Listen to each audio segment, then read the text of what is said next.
Hi guys, in today's lesson we'll be talking about change and the management of change. So that's lesson 8. This is your first a little bit difficult topic. In the exam, in IB exams, you have the topics of usual level of difficulty and a little bit higher. So this is your H1, like higher difficulty topic. Again, it's not actually difficult, but the other first 7 lessons were the basics. That's why it can be a little bit difficult. Okay, so what is change management and why do we need to study this for the business course? In the business, sometimes, not sometimes, like quite often, we need to change certain things, especially in today's society, in modern businesses, when we want to innovate, when we want to adopt new management skills, styles, actually, and for many other different reasons. So what is change and what is the management of change? Change management is planning, implementing, controlling, reviewing the movement of organization from its current state to the new one, to the desired one, to the expected one. So for the change, we can have external causes and internal causes. Like the reasons inside the business and the outside, the reasons outside the business. The changes we can call to be incremental or dramatic, evolutionary or revolutionary. So evolutionary changes, like the ones that evolve gradually, are incremental changes. But dramatic changes are revolutionary changes. So they are sudden, they're unexpected, they're strong. But evolutionary or incremental changes are very slow, planned, expected, and organized, controlled. What is business process re-engineering? It's fundamentally rethinking, redesigning the process of a business to achieve dramatic improvement in the performance. Okay, when we have the company and the people working for us in this company, and we need to make some changes, is it an easy thing to do or not? If we have most of employees, most of workers, above 30, 35, or 40, we can say that change management is not going to be an easy thing for that company because the age matters. People after a certain age do want to be settled. They are not that adaptable, they are not that flexible. But if you have most of your employees in their 20s, yeah, change will not be a big deal for that company. They will be more energetic, they will be more eager actually to have to embrace those changes. But again, with more mature employees, it can be hard to organize, hard to have.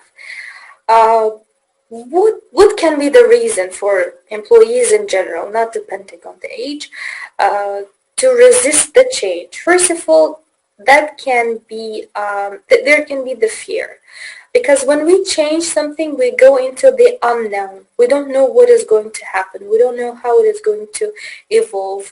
The thing we do, we have already done, like, and we continue doing, and we know how it works. But when we go for something new, the change means something new. It is risky, and we don't know what to do with that, so it's unknown.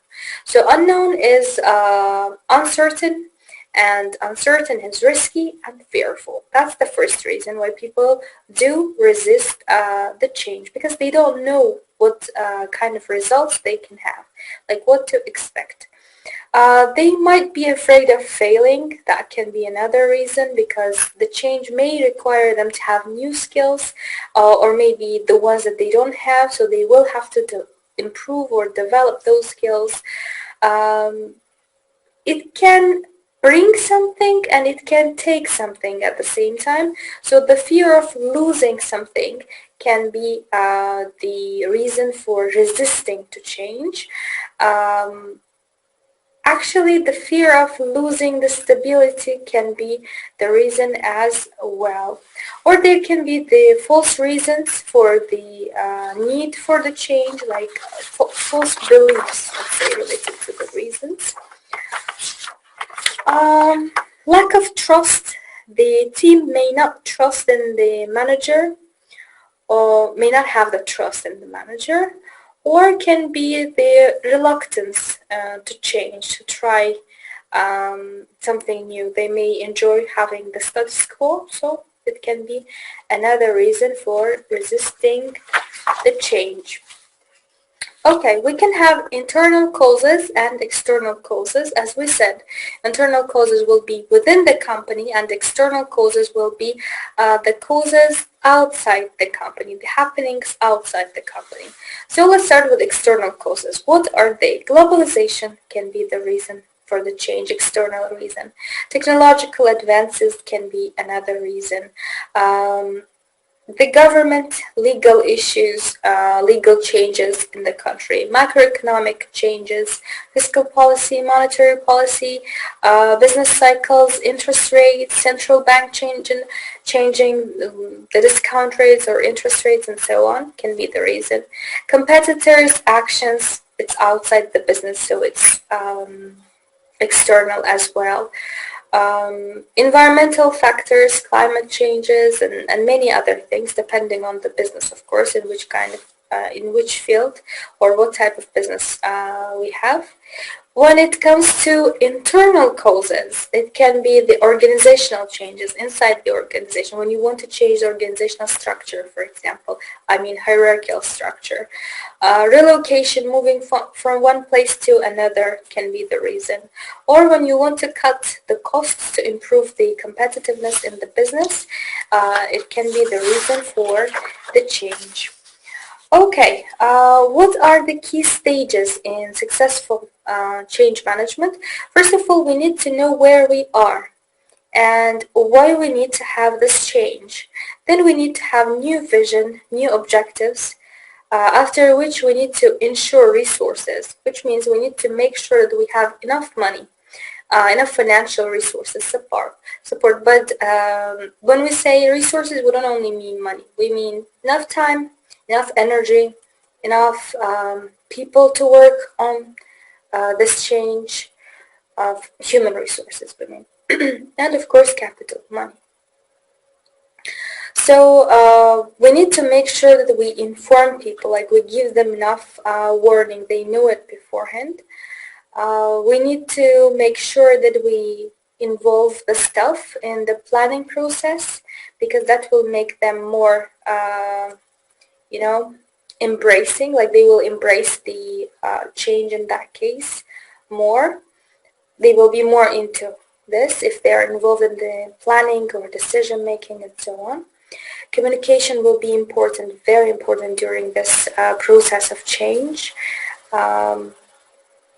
Communication must be quite active.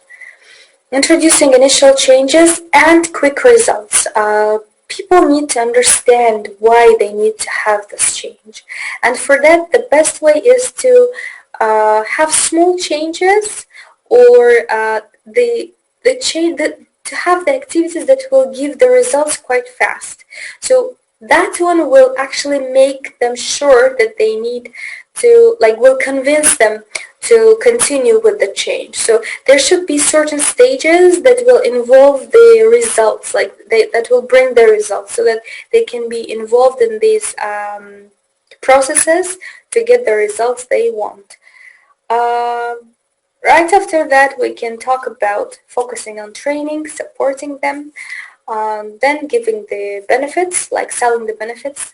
What do we mean by selling the benefits? Like convincing them that in the future, when the change is realized, they will get these benefits.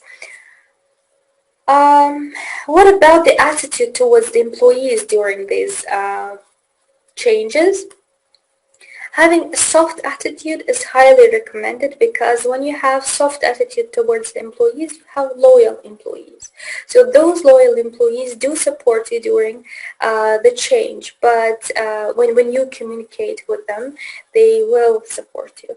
But when you have a tough attitude to the employees, so it will not actually be in your favor in case of change management. Actually, in general, it will not be good. And it's recommended not to have sink or swim attitude, philosophy, because you need to organize a change.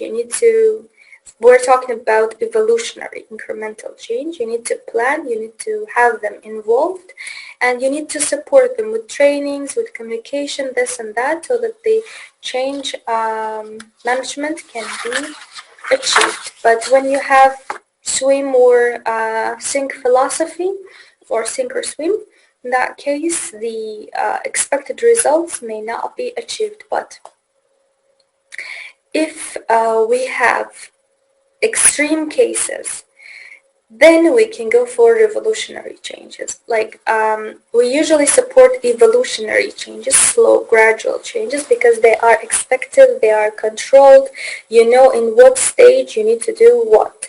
But when your employees are already affected, when this is crisis, when you have some other effects like psychological effects, this and that, like we go slowly so that the employees don't panic. But when we have some other factors affecting them dramatically, strongly, it means the employees are already affected. So there is no point of trying to protect them or trying to support them or something. So in that case, it's better to go for the revolutionary change because it will be dramatic, fast, and that will hurt. I mean that because it's unexpected, but it will be kind of shocking. But as a result, that will be better in case they have some other extreme effects. So again, for the case of crisis, it can be the best solution to have a shocking effect or dramatic change once and done. Okay, force field analysis, what is this? An analytical process used to map the opposing forces within an environment. In this case, it is a business, an environment where the change is taking place. Here I will share the screen to see for you. We need to write we will have the grading from 1 to 5. And we need to write the points for and against. So here we have this force field analysis. I will share the screen in a moment. And yes. Okay, so let's zoom it a little bit. Okay. Alright guys, as we see, for example, forces for change, we call them driving forces, and forces against the change, restraining forces. So here you write the point, what kind of change it is. Let's say new IT system. Why to have it, like the reasons for, and then the reasons against, like if we have it, what happens? If we have it, I mean, what kind of benefit we can get, like why to have it for, and against, why we shouldn't have it, or what kind of threat might happen in case we have it.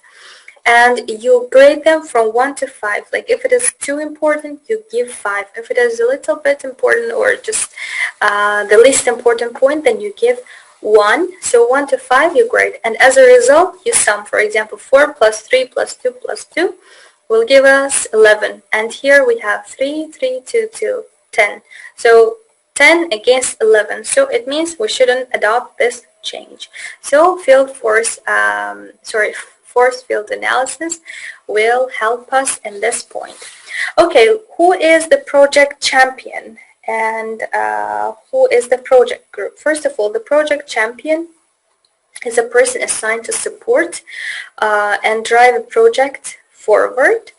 That person does not need to be involved in everyday activities, I mean day-to-day planning.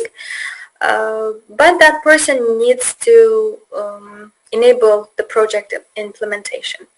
Project groups will be created by an organization to address a problem that requires input from different specialists. But again, they will help them to, project groups will help the managers to see the problem, to have the change, adopt the change, etc., etc. But the responsibility for carrying out the plan will be on the actual manager, like original manager.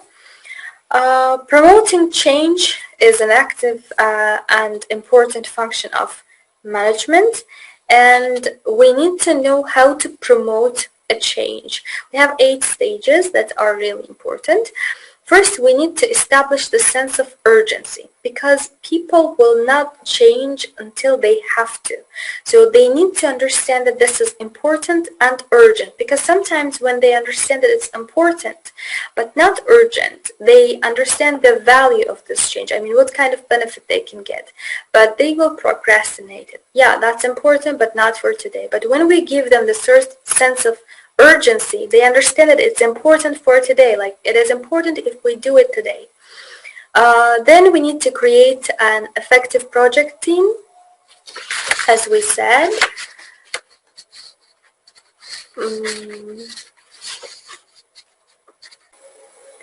Okay, sorry guys, that was the morning prayer, so I have to pause. Now we continue. So we talked about the sense of urgency, like establishing this sense, and then creating the project team, as we said. So we need to develop a vision and a strategy for the change, like how we are going to have it, like during what time, etc. We need to communicate this vision, because in the managerial level you can have that vision, but actually these are the employees, I mean ordinary people that are going to do this. So that vision must be communicated to those people as well, so that they are the ones who are going to do it in the field. So they need to have that vision, actually. So then the people must be empowered to take an action. Then, as we said earlier, we need to create short-term gains so that people can benefit and understand that the change that they are going to accomplish is really necessary, because when they see the results, even smaller results, they will be more into it. So then you need to consolidate these gains and produce even more change, like further change. And the last stage, the 8th stage, will be building the change into the culture, so that the culture of the organization, so that it becomes a natural process. But having change in culture is good, because in case in the future you need to change something or to have some sort of change management, it will be easier to organize, to achieve, to accomplish. But the companies must be well established, settled, especially for new companies. If you are starting the business and you keep changing everything over and over again, it's not really good, because in the initial stage you will change anyway. But if you keep doing it over and over, building the change into the culture in the initial stage, that might have some advantages as well, of course, but again, it will be against the company being well established. So focus on establishing the company, means settling the company, having a well-established company, and then building the change into the culture, so that the employees do not resist the change. But changing everything every single day will not be a good idea as well, for sure, because the employees will not know what to do and they will not be able to settle to adapt. Okay, that was a kind of short lesson for today, change and the management of change. We are done for today, and see you in our next lessons. Bye bye.